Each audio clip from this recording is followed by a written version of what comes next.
Malam kakak semua, jumpa lagi dalam program Persiapan Guru Sekolah Minggu, program kerjasama YKB GKI TV dengan Bina Warga. Nah, dalam kesempatan program ini kita akan mempersiapkan bahan yang kita akan sampaikan kepada adik-adik. Kita mau gali firman Tuhan dan memahaminya dan menemukan pesan utama, juga ide-ide penyampaian cerita di tiap kelas. Dan pada kesempatan episode ini kita akan mempersiapkan bahan dari Kisah Para Rasul 5 ayat 1 sampai dengan 11. Kisah Ananias dan Safira. Kita mau memperkenalkan adik-adik tentang Tuhan memberi kepekaan melihat kesalahan. Nah, ini yang kita mau sampaikan kepada adik-adik. Sebelum kita membahas bagian firman Tuhan dan menemukan ide penyampaian cerita di tiap kelas, mari kita bersama-sama berdoa. Tuhan, terima kasih karena Tuhan boleh berikan kesempatan untuk kami mempersiapkan pelayanan yang Tuhan percayakan. Biar penyertaan Roh Kudus menolong kami boleh mengerti firman Tuhan dan menemukan ide penyampaian ceritanya di tiap kelas. Sertai kami Tuhan, dalam Yesus, amin. Pada bagian pertama kita akan membahas bagian firman Tuhan dari Kisah Para Rasul 5 ayat 1 sampai dengan 11 bersama dengan Kakak Pendeta Santi. Kak Santi, silakan. Terima kasih Kak Pendeta Hendra. Mari kakak-kakak kita menyiapkan Alkitab karena kita ini mempersiapkan bahan ajarnya menyampaikan firman Tuhan, maka perlu untuk kita membaca Alkitab karena sumbernya datangnya dari Alkitab ya kakak-kakak, bukan sekadar penyajian informasi yang kakak-kakak bisa lihat bahannya lewat YouTube. Tapi sumbernya adalah dari Alkitab firman Tuhan. Jadi mari kita menyiapkan Alkitab Kisah Para Rasul pasal 5 ayat 1 sampai 11. Ada seorang laki-laki bernama Ananias. Ia bersama istrinya Safira menjual sebidang tanah miliknya. Dengan setahu istrinya, ia menahan sebagian dari hasil penjualan itu dan sebagian lagi dibawa dan diletakkannya di depan kaki para rasul. Namun Petrus berkata, "Ananias, mengapa hatimu dikuasai iblis sehingga engkau mendustai Roh Kudus dan menahan sebagian dari hasil penjualan tanah itu? Selama tanah itu tidak dijual, bukankah itu tetap kepunyaanmu? Dan setelah dijual, bukankah hasilnya itu tetap dalam kuasamu? Mengapa engkau merencanakan perbuatan itu dalam hatimu? Engkau bukan mendustai manusia, tetapi mendustai Allah." Ketika mendengar perkataan itu, rebahlah Ananias dan putuslah nyawanya. Semua orang yang mendengar hal itu menjadi sangat ketakutan. Lalu beberapa orang muda datang mengafani mayat itu, mengusungnya keluar dan pergi menguburnya. Kira-kira 3 jam kemudian masuklah istri Ananias, tetapi ia tidak tahu apa yang telah terjadi. Kata Petrus kepadanya, "Katakanlah kepadaku dengan harga sekiankah tanah itu kamu jual?" Jawab perempuan itu, "Betul sekian." Kata Petrus, "Mengapa kamu berdua bersepakat untuk mencobai roh Tuhan? Lihatlah, orang-orang yang baru mengubur suamimu berdiri di depan pintu dan mereka akan mengusung engkau juga keluar." Lalu rebahlah perempuan itu seketika itu juga di depan kaki Petrus dan putuslah nyawanya.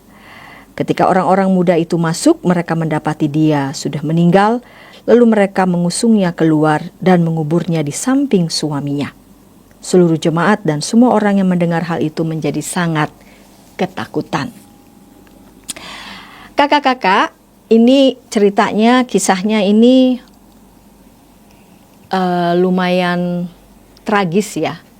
Tragis ya kakak-kakak, jadi diperlukan skill keterampilan bagi kakak-kakak untuk bisa menyampaikan, menyajikan cerita ini yang adalah berisi firman Tuhan bagi anak-anak sekolah minggu.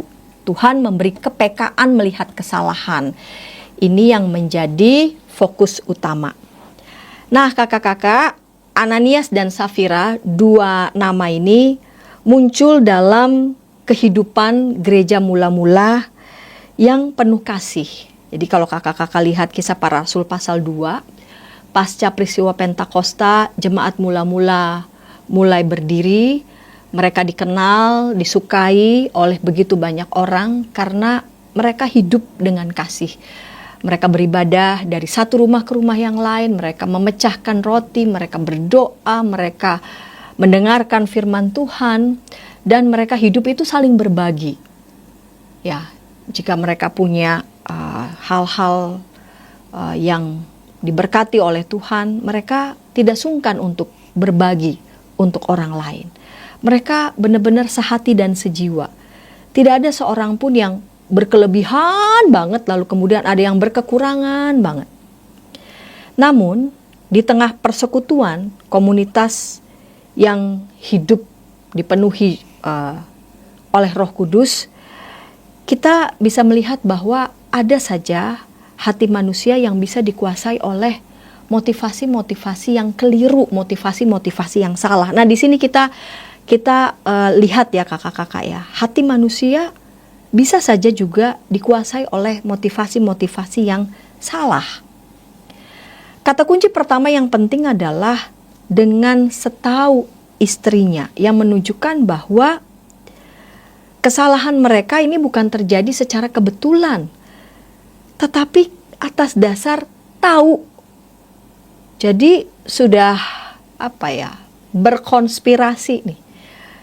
Mereka menjual tanah. Setelah mereka menjual tanah, mereka menahan sebagian hasilnya, tetapi berpura-pura menyerahkan semuanya. Kata menahan ini berbeda dari sekedar mereka menyimpan, tetapi mereka menggelapkan atau mencuri dari apa yang sudah dikhususkan, dikuduskan. Kisah ini mengingatkan bahwa sekalipun berada dalam sebuah persekutuan rohani, tapi hati manusia itu bisa saja ya condong memilih untuk melakukan kesalahan, pelanggaran. Rasul Petrus tidak mengetahui rencana itu secara manusiawi ya, tetapi Roh Kuduslah yang memberikan kepekaan bagi Rasul Petrus untuk melihat kedalaman hati Ananias. Kata yang dipakai Rasul Petrus sangat tajam. Mengapa hatimu dikuasai oleh iblis? Seolah hati Ananias telah dipenuhi kuasa lain, yaitu bukan berasal dari Roh Kudus. Jadi dosa ini bukan hanya tentang tindakan, melainkan ada dinamika spiritual dalam hati manusia. Engkau tidak mendustai manusia, tetapi mendustai Roh Kudus. Ia hendak menegaskan bahwa kebohongan yang terjadi itu adalah serangan langsung terhadap Roh Kudus yang memimpin gereja.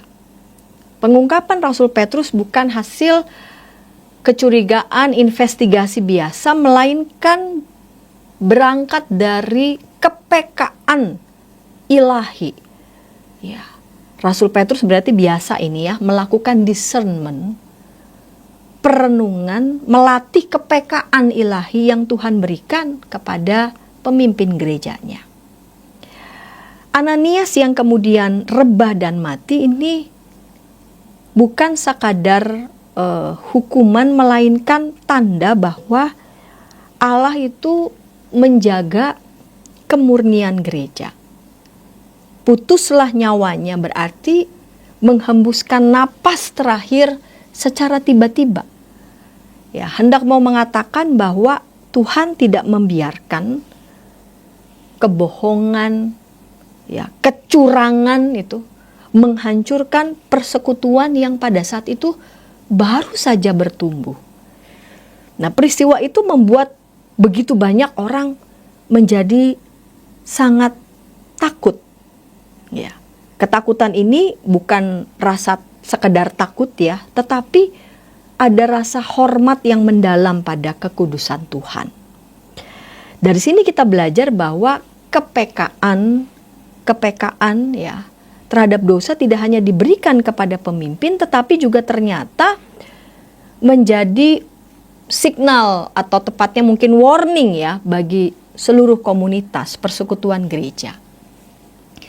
Tidak lama kemudian, 3 jam kemudian, Safira datang, ya, tanpa mengetahui apa yang terjadi. Dan Petrus menanyakan ya harga tanah itu bukan untuk menjebaknya, tetapi kan ada waktu kan, bagi Safira untuk berkata jujur. Namun ternyata Safira mengulangi kebohongan yang sama. Petrus kemudian mengatakan, "Mengapa kamu bersepakat ya, kata bersepakat untuk mencobai roh Tuhan." Berarti menguji batas kesabaran Allah, seakan-akan ia tidak mengetahui, seakan-akan Allah tidak mengetahui motif hati manusia yang paling dalam. Sekali lagi, ada kepekaan dalam diri Rasul Petrus menyingkapkan bahwa dosa itu bukan soal urusan kecil atau bukan sekadar sebuah tindakan moral saja, melainkan dosa itu dapat merusak tatanan komunitas. Ya, jadi ini bukan hanya urusan pribadi, ya, sekedar tindakan moral pribadi, melainkan dapat merusak tatanan komunitas yang sudah dibangun dalam kebenaran dan kasih. Apa yang terjadi? Yang terjadi adalah seluruh jemaat dan semua orang yang mendengar hal itu menjadi sangat ketakutan. Ya. Jemaat, eklesia yang dipakai dalam Kisah Para Rasul menunjukkan bahwa gereja bukan sekedar kumpulan, ya, tetapi sebuah persekutuan komunitas yang hidup di bawah otoritas Allah yang kudus. Kepekaan ilahi yang diberikan kepada Rasul Petrus bukan untuk menghakimi, ya, secara manusia, tetapi untuk menjaga gereja dari tipu daya yang dapat menghancurkan. Melalui kisah Ananias Safira kita melihat bahwa Allah memberikan kemampuan kepada hambanya untuk membedakan kebenaran dari kebohongan, bahkan melihat motif yang begitu tersembunyi. Menegur, ya, dalam kasih, dalam kebenaran, dan menjaga kekudusan. Kesadaran ini membuat gereja berjalan bukan untuk menakut-nakuti, ya, manusia, namun dalam spirit penghormatan kepada Allah yang kudus, yang penuh kasih, di dalam Yesus yang menjadi kepala gereja.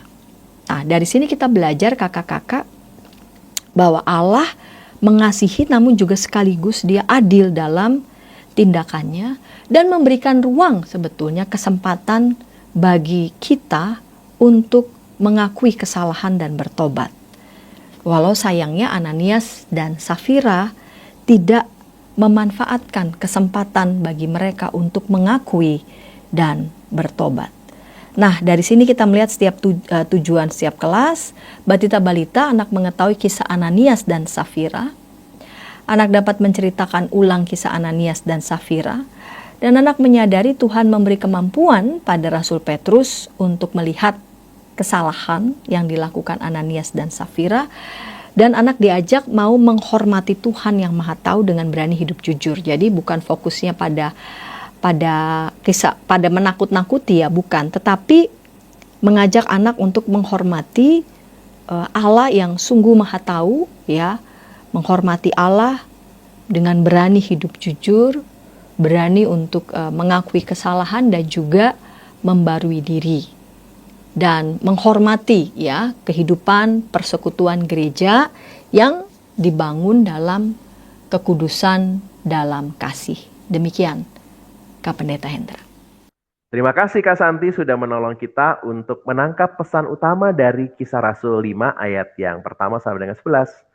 Nah, sekarang saatnya bagaimana kita menyampaikannya di tiap kelas. Ada banyak ide-ide menarik yang bisa kita gunakan, tapi sebelumnya kita ikuti dulu beberapa informasi berikut.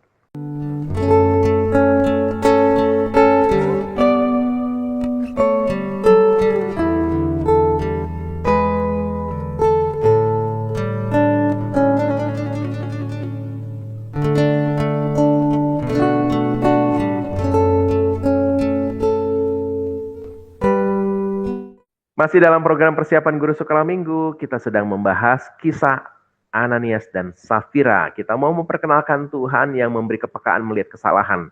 Kisah Rasul 5 ayat 1 sampai dengan 11 menjadi bahan Alkitab yang kita akan sampaikan kepada adik-adik. Nah, kita sudah membahas bagian firman Tuhan ini, menemukan pesan utamanya bersama Kakak Pendeta Santi tadi. Nah, sekarang kita akan dipandu oleh Kak Esther. Bu Esther akan membantu kita untuk menemukan ide penyampaian cerita di kelas Batita Balita. Yuk, kita ikuti ya ide-ide menarik dari Kak Esther. Silakan. Salam jumpa kakak-kakak sekolah minggu. Senang sekali kita bisa bertemu lagi dalam sesi pembelajaran untuk kelas Batita dan Balita. Berharap usulan pembelajaran yang dibagikan hari ini dapat memberi inspirasi bagi kakak-kakak semua yang melayani kelas Batita dan Balita. Kakak-kakak, kisah Alkitab tentang Ananias dan Safira ini untuk kelas Batita dan Balita perlu dibawakan dengan sangat hati-hati.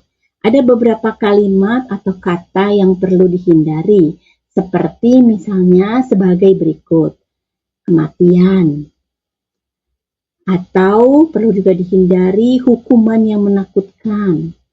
Perlu juga dihindari kalimat kalau bohong nanti dihukum Tuhan, atau kalau bohong nanti mati, atau Tuhan marah lalu menghukum. Ini semua perlu dihindari di kelas Batita dan Balita. Dan hindari juga penjelasan detail tentang kematian Ananias dan Safira. Hal-hal tersebut perlu dihindari karena dapat menimbulkan ketakutan buat anak-anak dan pastinya itu jauh dari tujuan pembelajaran kita kali ini, yaitu yang pertama, anak mengetahui kisah Ananias dan Safira, dan tujuan yang kedua, kita akan mengajak anak untuk bercerita kisah Ananias dan Safira, atau jika ingin tujuannya lebih aplikatif, kita dapat ubah menjadi mengajak anak untuk berkata jujur.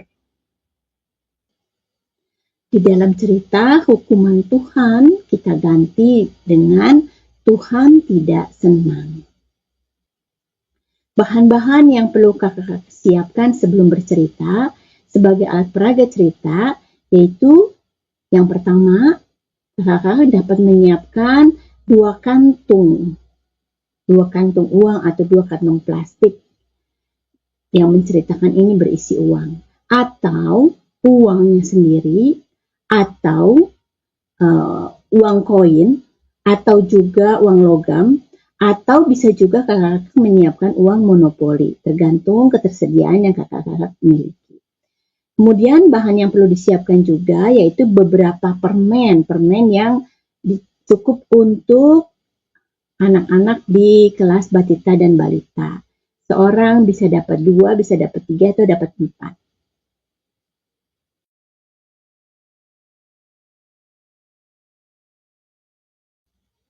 Sebagai pembukaan, kakak-kakak dapat mengajak anak-anak untuk bernyanyi lagu Tuhan Senang Hati yang Jujur.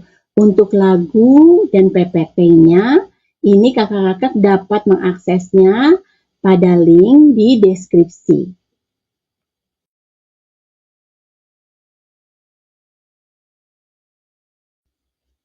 Setelah bernyanyi, kakak-kakak dapat mengajak adik-adik masuk dalam inti cerita dengan menunjukkan gambar jemaat mula-mula yang hidup berbagi.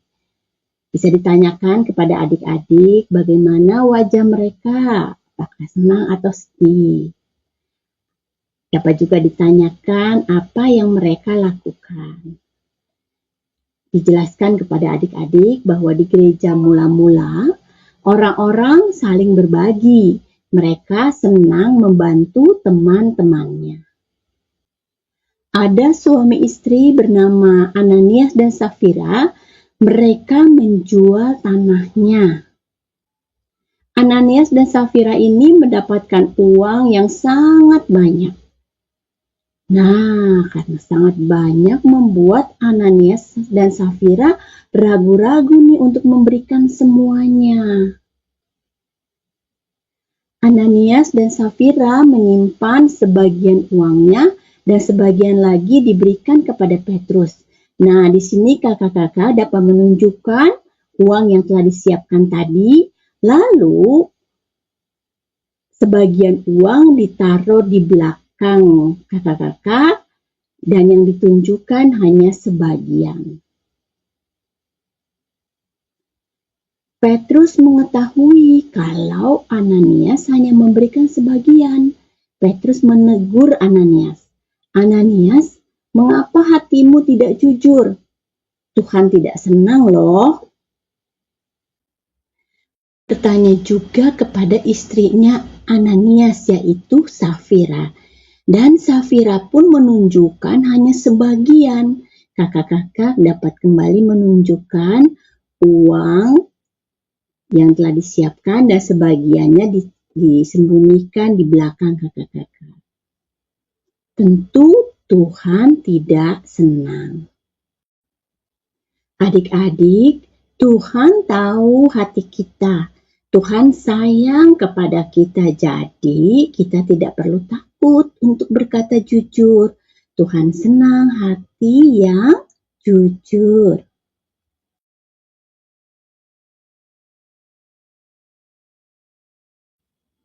Sebagai penutup, kakak-kakak dapat memberi sejumlah permen kepada setiap anak, lalu meminta anak menunjukkan semua permennya.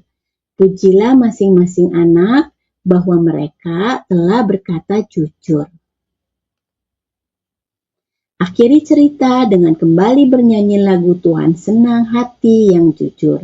Demikian usulan pembelajaran untuk kelas batita dan balita. Terima kasih Kak Santi dan Kak Hendra. Tuhan memberkati persiapan kakak-kakak semua.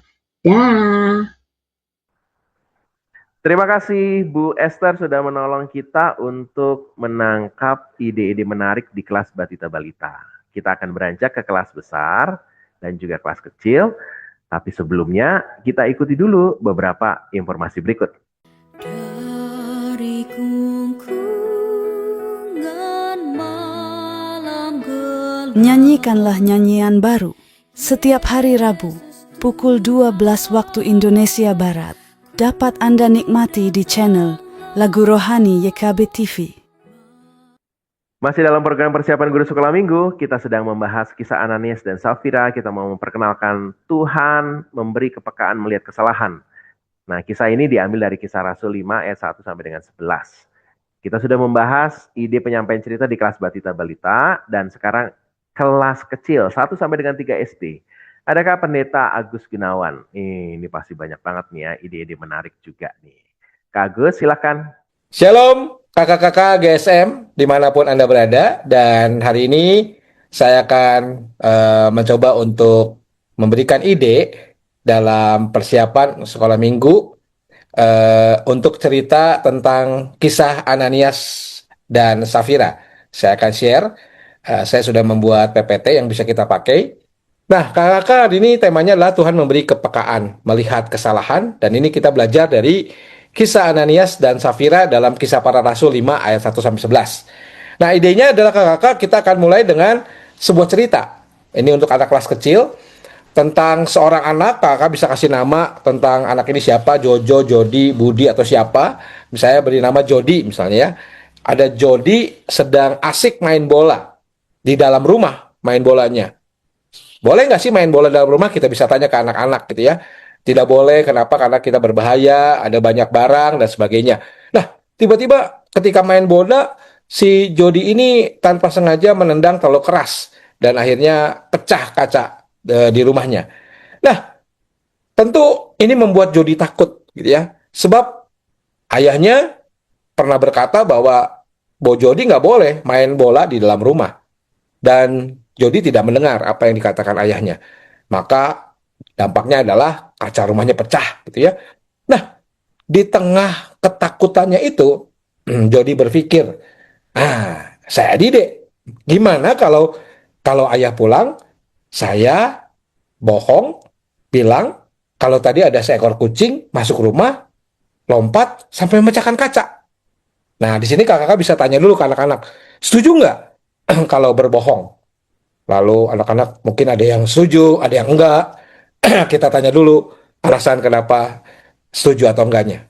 Nah, lalu kakak bisa bertanya ke anak-anak, siapa yang lebih baik jujur? Angkat tangan. Siapa yang tidak jujur? Angkat tangan. Lalu kita bisa tanya dulu ke anak-anak, kenapa mereka harus jujur? Kenapa mereka takut untuk berkata jujur. Ya, dari sini kita bisa berinteraksi dulu dengan anak-anak. Lalu di situ kita bisa melakukan adegan tentang kucing Jody, kucing Jody, kucing tuh kucing ya, tapi Jody kucing, Jody kucing, Jody tuh Jody. Jadi yang mana ya bingung. Nah, ketika bingung itu anak itu memang susah ya untuk berkata jujur. Anak ini takut kalau dia yang ketahuan melakukan itu, papanya nanti marah. Jadi dia masih berpikir, kucing apa Jody ya? Lalu kita juga bisa nanya ke anak-anak, ini jawabannya kucing apa Jody gitu ya. Dan ketika itu ayahnya pulang, kaget ngelihat ada kaca pecah, lalu ditanya kepada anaknya, Jody, siapa yang memecahkan kaca? Wah, di sini Jody mulai takut. Dia berpikir lagi dan dia datang ke ayahnya pelan-pelan. Di situ kakak juga boleh pura-pura jadi Jody dan melirik ke anak-anak dan katakan, jadi Jody apa kucing? Anak-anak jawab Jody, ada yang jawab kucing, tuh ada yang jawab kucing. Jadi Jody apa kucing? Gitu ya. Jadi untuk menggambarkan situasi di mana ternyata untuk jujur itu sulit sekali gitu ya. Kenapa? Karena ada rasa takut ya, ada ekspektasi nanti papanya marah dan sebagainya. Lalu papanya menegaskan, ayo sekarang jujur, siapa yang pecahin kaca? Lalu Jody mau ngomong, nanti kakak kalau pas mau ngomong bisa lagi tanya ke anak-anaknya, siapa, aku Jody apa kucing? Anak-anak kelas kecil biasanya akan berinteraksi, kok Jody kucing gitu ya. Lalu akhirnya di situ karena takut Jody mengatakan, ya itu siapa kata ayah. Itu apa? Kucing katanya. Wah, kaget gitu ya Pak ya. Kucing gimana? Mana ada kucing bisa pecahin kaca kata bapaknya. Lalu Jody mengatakan, ya itu kucingnya kayak Jody. Ya, lalu bapaknya bilang, ini kucing atau Jody sebenarnya? Karena sudah ketahuan dan tidak mungkin lagi berbohong, maka Jody berkata, iya sebenarnya tadi Jody gitu ya. Lalu papanya bertanya, kenapa kamu tidak mau jujur? Soalnya aku takut kalau ayah nanti marah sama aku ya. Dan ayahnya mengatakan justru kalau kamu bohong, ayah akan lebih marah sama kamu ya. Nah maka itu setelah itu kita tutup ceritanya dengan bahwa ayahnya menasehati dia untuk berani berkata jujur. Ya, yang penting itu jujur. Melakukan kesalahan tidak apa-apa.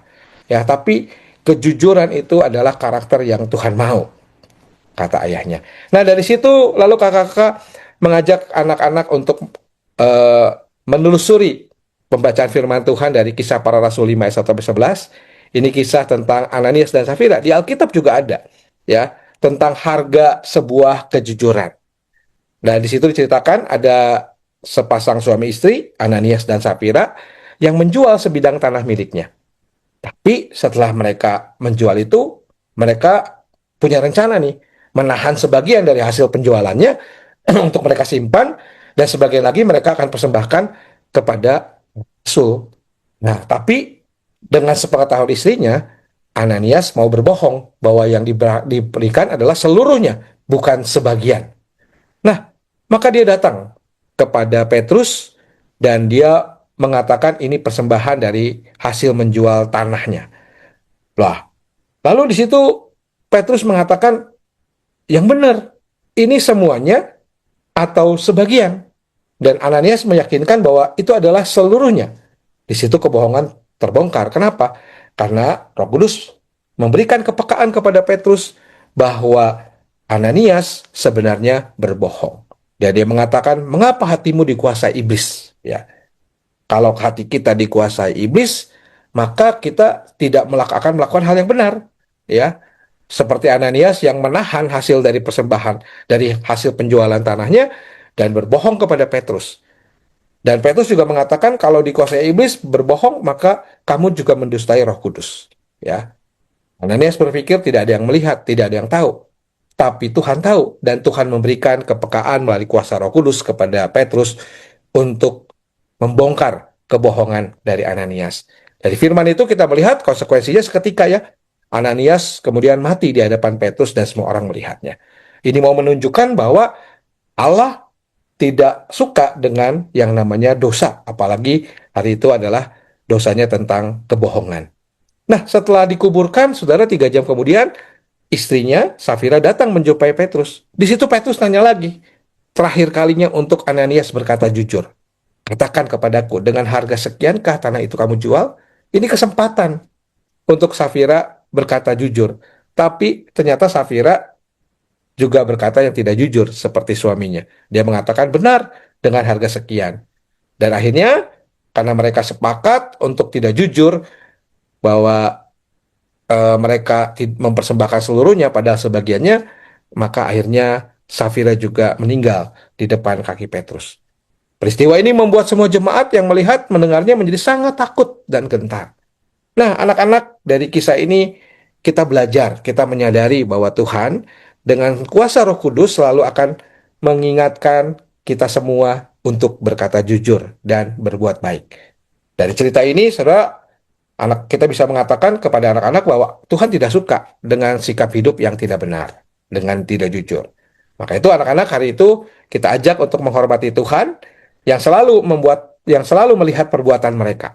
Salah satunya dengan sikap jujur di hadapan Tuhan, rajin belajar, pokoknya walaupun gak ada CCTV, Tuhan itu hadir, Tuhan itu bersama-sama dengan kita. Dan kalau kita melakukan yang baik, Tuhan senang. Kalau kita melakukan hal yang buruk, maka Tuhan tidak suka. Ya. Nah, maka itu bisa juga kita tutup dalam cerita ini dengan, yuk kita bikin komitmen. Mulai hari ini saya mau jadi anak Tuhan yang baik.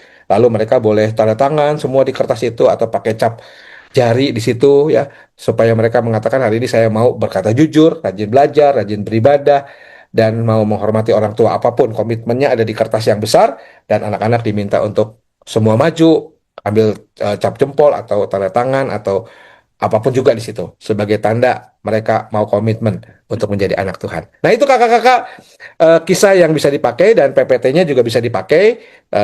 Ada link yang diberikan oleh tim YKB dan Bina Warga untuk kakak bisa pakai PPT itu, atau kakak sendiri bisa menggunakan AI sekarang. Saya sendiri menggunakan notebook LM untuk bisa membuat gambaran dari cerita yang mau disampaikan pada minggu ini. Kiranya ini menolong kakak-kakak. Tuhan memberkati kakak-kakak semua. Terima kasih Kak Agus sudah menolong kita untuk menemukan ide penyampaian cerita di kelas kecil. Kita akan beranjak ke kelas besar ya. Nah, sebelumnya kita ikuti dulu yuk beberapa informasi berikut. Dari gungkungan malam gelap. Nyanyikanlah nyanyian baru setiap hari Rabu pukul 12 waktu Indonesia Barat. Dapat Anda nikmati di channel Lagu Rohani YKB TV. Masih dalam program persiapan guru sekolah minggu, kita sedang membahas kisah Ananias dan Safira. Dan kita mau memperkenalkan adik-adik tentang Tuhan yang memberi kepekaan melihat kesalahan. Kisah Rasul 5 ayat 1 sampai dengan 11. Ini adalah bahan Alkitabnya. Nah, kita sudah membahas bagian teks firman Tuhan dan menemukan pesan utamanya, bagaimana menyampaikan cerita di kelas Batita Balita dan kelas kecil 1-3 sampai dengan 3 SD. Nah, sekarang giliran kita akan melihat ide-ide apa nih yang bisa kita gunakan di kelas 4 sampai dengan 6 SD, yaitu kelas besar. Ada Kak Cynthia Evangeline yang akan menolong kita. Kak Cynthia, silakan. Halo kakak-kakak, jumpa lagi dengan saya Cynthia. Dalam persiapan guru sekolah minggu, kali ini kita akan membahas persiapan untuk kelas besar. Tema persiapan kali ini adalah belajar dari kisah Ananias dan Safira.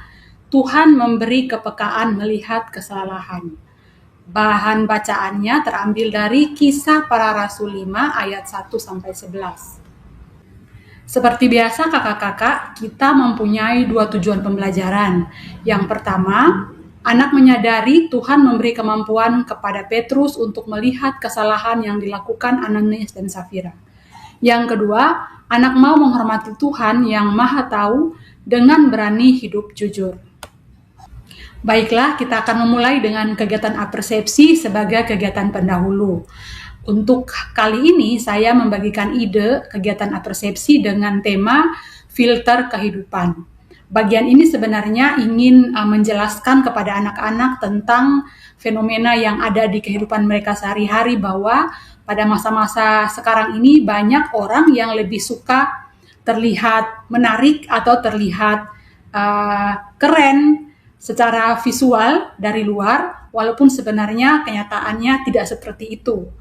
Kita akan mulai dengan mengajak anak-anak berdiskusi dengan menampilkan foto yang menggunakan filter cantik atau gambar yang sudah diedit sebelumnya, atau bisa juga video pendek yang menampilkan wajah seseorang sebelum dan sesudah di make up atau diberi polesan. Kemudian pada bagian selanjutnya kita ajak anak-anak untuk berdiskusi dengan beberapa pertanyaan pengarah seperti mana yang asli, mana yang terlihat menarik. Terus bisa begitu juga dipandu sampai ke pertanyaan kenapa orang suka menggunakan filter. Mungkin kita bisa menggali dari pengalaman anak-anak sehari-hari. Terus pada bagian tertentu kita masuk mengarahkan ke pertanyaan apakah hidup kita juga kadang menggunakan filter.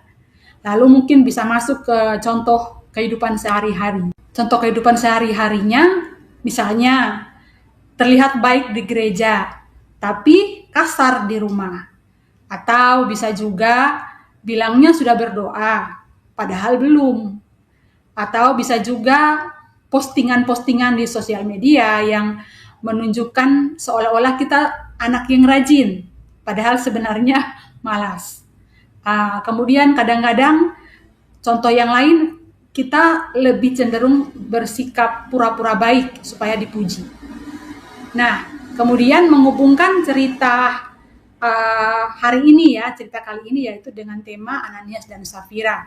Kita sampaikan kepada adik-adik bahwa kita akan belajar tentang Ananias dan Safira yang ingin terlihat baik, tapi ternyata berbohong kepada Tuhan. Selanjutnya, kita masuk pada ide penyampaian firman. Setelah berdoa dan membaca teks Alkitab, ada satu ide alat peraga yang dapat kakak-kakak gunakan untuk alat bantu sepanjang menyampaikan firman kali ini, yaitu topeng kertas. Pada bagian topeng kertas yang tampak tersenyum, bagian depannya tertulis karakter-karakter baik seperti suka menolong, jujur, suka berbagi, dan lain-lain. Sedangkan pada sisi bagian dalamnya tertulis karakter yang sebaliknya dari bagian yang depan. Mungkin tulisannya ingin dipuji, pura-pura, dan selanjutnya. Kemudian kakak-kakak akan mulai menyampaikan firman dengan kembali mengingatkan cara hidup jemaat mula-mula kepada adik-adik ya, seperti mereka suka berbagi, suka menolong, mereka menjual harta mereka untuk dibagikan kepada orang-orang yang membutuhkan. Selanjutnya kita kembali ke teks yang kita baca dan kita sampaikan tentang tokoh Ananias dan Safira. Kita ingatkan kepada adik-adik bahwa dalam kisah yang kita baca tadi, Ananias dan Safira pun melakukan hal yang sama. Mereka ingin menjual sebidang tanah mereka dan kemudian mereka ingin berbagi kepada umat jemaat mula-mula pada waktu itu. Namun yang mereka lakukan adalah satu perbuatan yang tidak jujur. Mereka berlaku tidak jujur.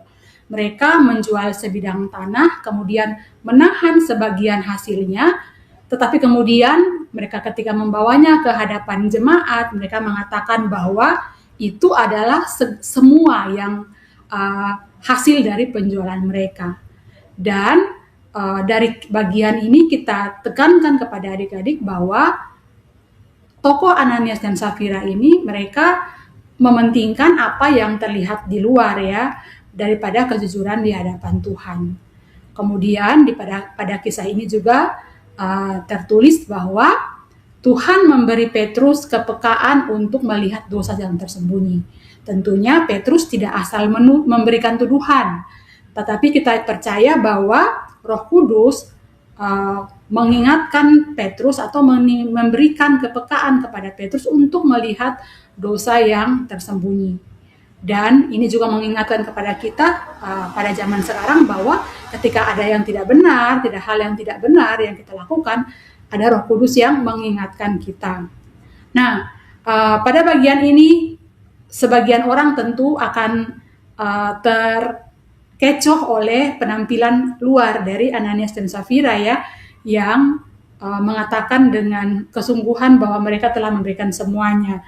Tapi tentunya kita semua tahu, adik-adik juga tentu tahu bahwa kita tidak bisa menipu Tuhan. Tuhan yang Maha mengetahui, bahkan mengetahui hal yang jauh tersembunyi di dalam hati kita.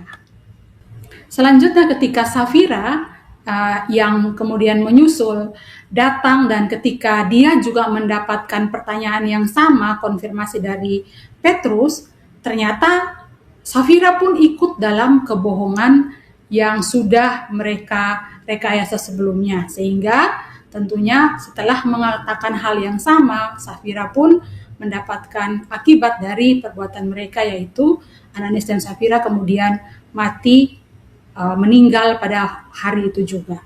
Nah, dalam kisah ini di bagian terakhir dituliskan bahwa semua jemaat mula-mula tentunya melihat peristiwa ini dan belajar menghormati Tuhan yang tidak melihat tindakan saja, melainkan juga melihat hati.